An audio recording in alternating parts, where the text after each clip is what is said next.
we've created a climate where all faculty, students, and staff feel heard and seen. We cultivate a culture of inclusive excellence and ensure that our policies, practices reflect those ideals and values. I just appreciate that the campus climate survey that was given to everyone was taken seriously. A lot of times these types of surveys I feel like are given out but never used in any way, and I felt really validated. At my institution, we already have in place a clear set of guidelines for promotion and tenure in terms of distributing departmental expectations, so that is good. We could definitely improve, however, by having more opportunities lined up and more transparency about opportunities for leadership, and also more conveyance of information about what it is that we as collaborators, as chairs, can be doing within our departments and within our other community groups on campus to be promoting equity. This conference has really been inspiring and empowering. It has reminded me of all the power we do have individually, personally, and while my institution already has made a really good start, I think, toward awareness of diversity, I don't think I have in the past been as engaged with that as I am able to be, and that I have the ability to be, and the background to be. So this conference has made me feel like I can go back to my institution and become a more vocal, perhaps influential member of the community working toward increased action in the area of diversity.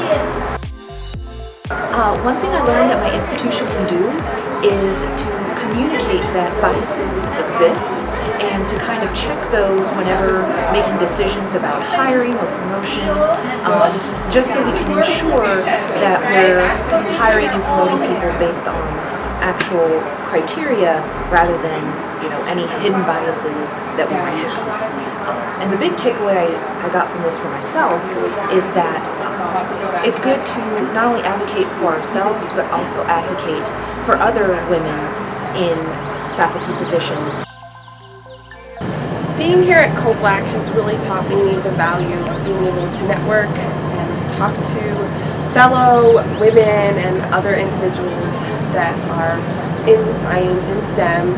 And so I would like my university to really advocate for creating those kinds of opportunities, both on campus and off campus.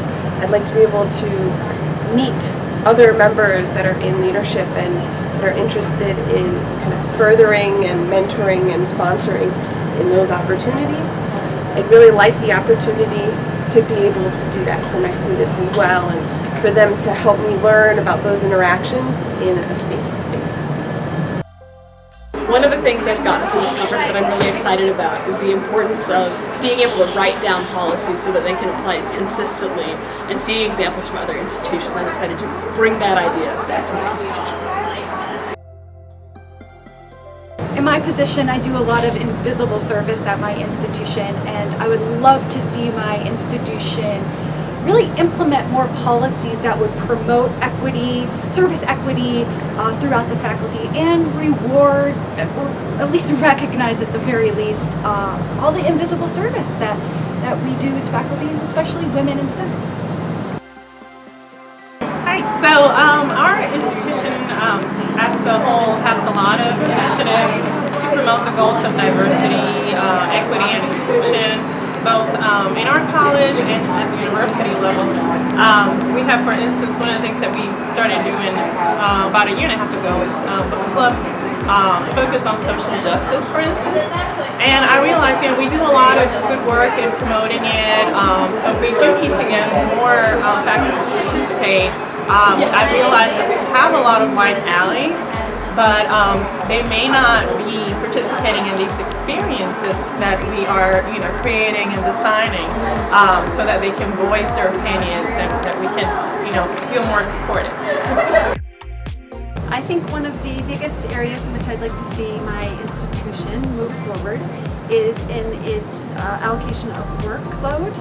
and it's recognition of service that is very aligned with the mission, but does not seem to count for anything like tenure or promotion.